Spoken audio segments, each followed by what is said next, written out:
নমস্কার বন্ধুরা, শুভ সকাল। কেমন আছো তোমরা সবাই? আশা করছি তোমরা প্রত্যেকেই খুব ভালো আছো আর সুস্থ আছো। আমি বনশ্রী, আমার এই ছোট্ট পরিবারে তোমাদের সবাইকে সাথে নিয়ে আজকের দিনটি শুরু করছি। আশা করছি আজকের দিনটিও তোমাদের খুব ভালো লাগবে। তো এই যে দেখো, সকালে ঘুম থেকে উঠতে আজকে অনেকটাই দেরি করে ফেলেছি। ওই 6টা 10-15 মতো বেজেছিল। আর ঘুম থেকে উঠতে দেরি হওয়া মানে আমার সমস্ত কাজই এলোমেলো হয়ে যায়।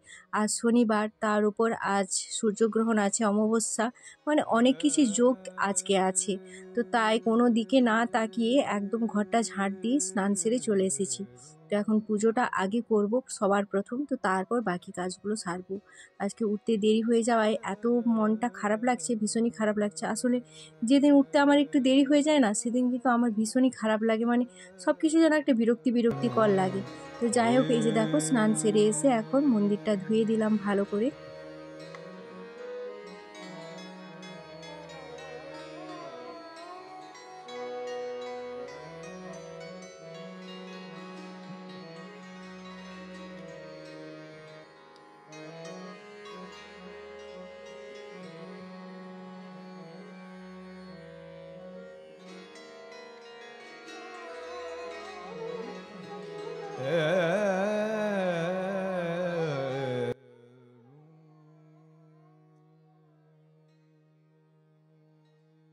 নিচে তুলসী গাছে জল দিয়ে এখন ছাদে এসে সমস্ত পুজো কমপ্লিট করলাম।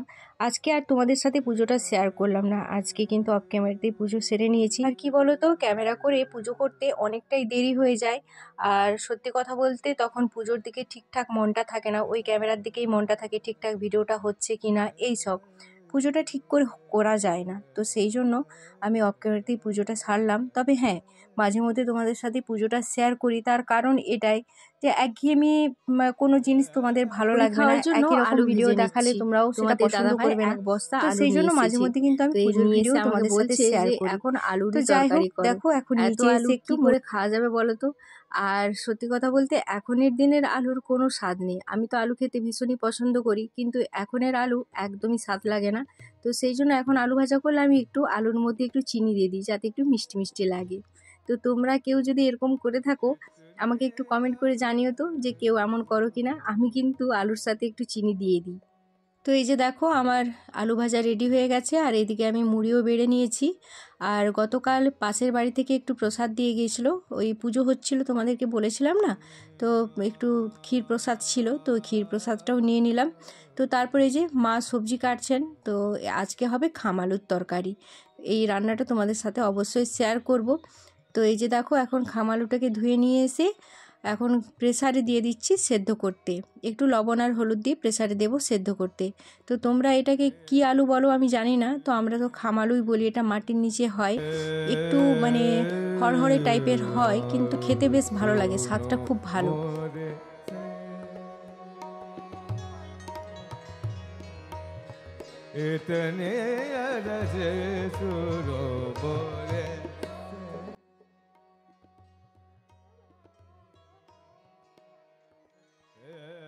যে দেখো, একটা সিটি দিতেই কিন্তু খামালুটা সেদ্ধ হয়ে গেছে, খুব সুন্দরভাবে সেদ্ধ হয়েছে। আর জলটাকে এখন আমি ঝারিয়ে নেব। এই জলটা দেওয়া যাবে না, কারণ ওই খামালুর মধ্যে একটা মাটি মাটি গন্ধ থাকে, তো সেই জন্য জলটাকে একটু ঝারিয়ে নেব। ওই জলটা বের করে দিলে বেশ ভালো লাগে, অতটা গন্ধ লাগে না। তো তারপরে যে দেখো, কড়াইতে তেল দিয়ে দিলাম। তেল দেওয়ার পর অল্প করে 1.5টা মতো পেঁয়াজ কুচি দিয়েছিলাম, ছোটো ছোটো 1.5টা মতো পেঁয়াজ কুচি দিয়েছি। তো পেঁয়াজ কুচি, তারপর আদা বাটা, রসুন বাটা, যেমন মশলা হয় মাংসের ঝোল মাছের ঝোলের যেমনই মশলা হয় সে ঠিক তেমনই মশলা দিয়ে রান্না করব। তো এখন আদা বাটা রসুন বাটা সবটাই দিয়ে দিলাম। তো তারপরে যে একটু জিরে আর ধনে, লঙ্কা গুঁড়ি আর হলুদ গুঁড়ি সবটা একসঙ্গে পেস্ট করে রেখেছিলাম, তো ওইটা এখন দিয়ে দিলাম। তারপর ভালো করে মশলাটাকে কষিয়ে নিলাম। কষিয়ে নেওয়ার পর এখন উপর থেকে সেদ্ধ করে রাখা খামালুটা দিয়ে দিলাম।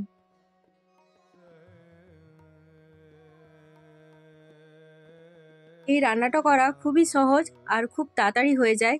তো এখন আমার কিন্তু তরকারিটা একদম হয়ে গেছে, আর ওপর থেকে একটু গাওয়া ঘি দিলাম আর একটু গরম মশলা দিয়ে দিলাম।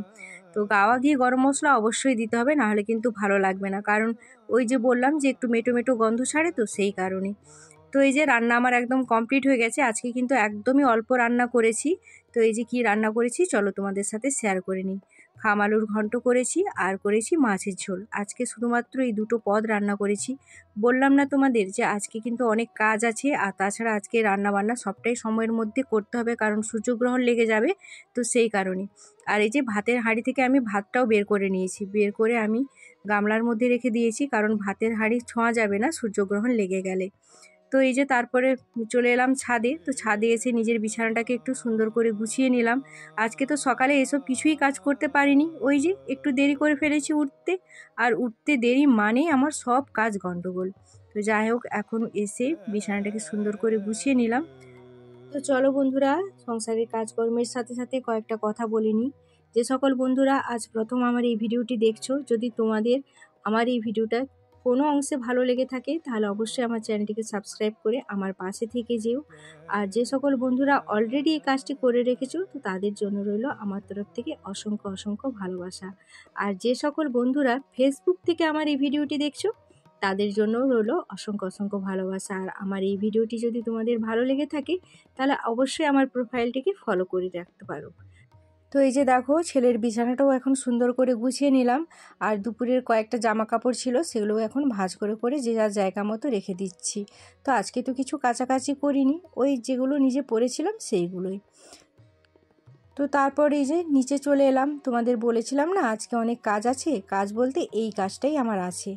আসলে এত গরম, আমাদের রান্নাঘরটাতে প্রচুর গরম লাগে। তো তাই নিজেকে গরমের হাত থেকে রক্ষা করার জন্য, বাঁচানোর জন্য এই বুদ্ধিটা নিয়ে এলাম।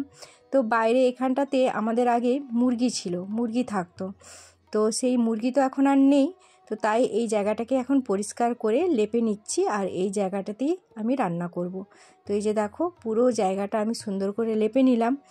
আর কেমন লাগছে আমার এই নতুন রান্নাঘরটা, তোমরা কিন্তু অবশ্যই কমেন্ট করে জানিও কেমন। আগে তো একবার লেপে নিয়েছিলাম, কিন্তু ঝড় বৃষ্টিতে সব ধোয়া হয়ে গেছিলো, নষ্ট হয়ে গেছিলো। তো তাই আজকে আবার ভালো করে লেপে নিলাম।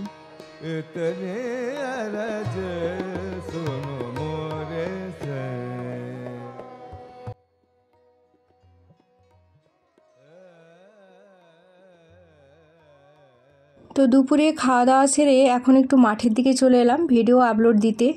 তো এই যে তোমাদের দাদাভাই মাঠে ছিল, মাঠে কাজ করছিল। আর কি বলো তো, এই দুদিন ধরে আমাদের এত কারেন্টের ডিস্টার্ব হচ্ছে, কারেন্ট ঠিকঠাক মতো সার্ভিস দিচ্ছে না, আর সেই জন্য জলও ঠিকঠাকভাবে পাওয়ানো যাচ্ছে না।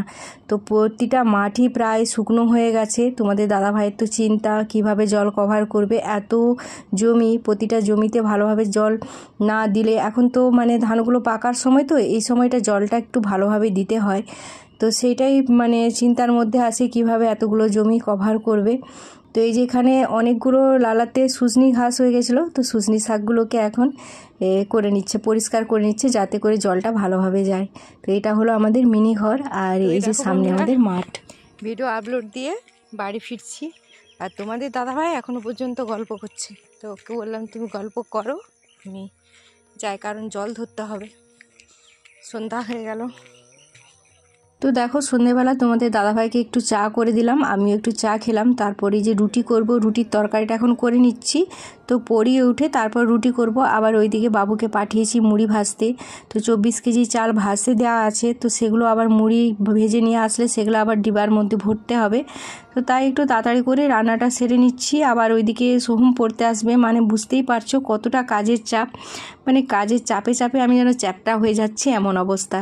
তো যাই হোক, আজকে একটু ডাল, মানে ওই ছোলার ডাল আর আলু দিয়ে একটু তরকারি করব, আর সাথে করব রুটি।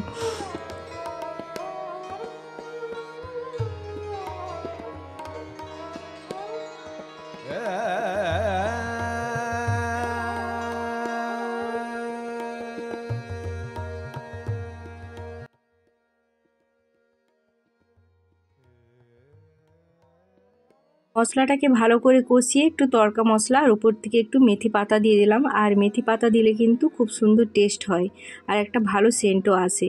তো সেই জন্য একটু মশলাটা এখন দিয়ে ভালো করে কষিয়ে এখন সেদ্ধ করে রাখা ডাল আর আলুটা দিয়ে দেবো।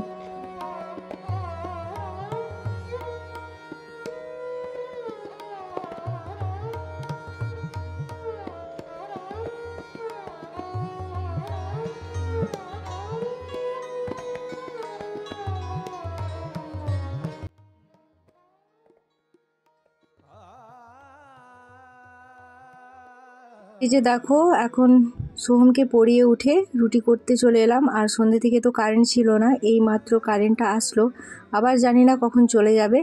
তো রুটি করতে করতেই তোমাদের সামনে থেকে আজকে বিদায় নিচ্ছি, আজ আর ভিডিওটি বড় করছি না। তো আমার আজকের এই ভিডিওটি তোমাদের কেমন লাগলো অবশ্যই কমেন্ট করে জানিও। সবাই ভালো থেকো, সুস্থ থেকো, আবার দেখা হচ্ছে আগামীকাল আরও একটি নতুন ব্লগের সাথে। তো চলো আজকের মতো টাটা, বাই বাই, শুভরাত্রি, সবাই ভালো থেকো। आ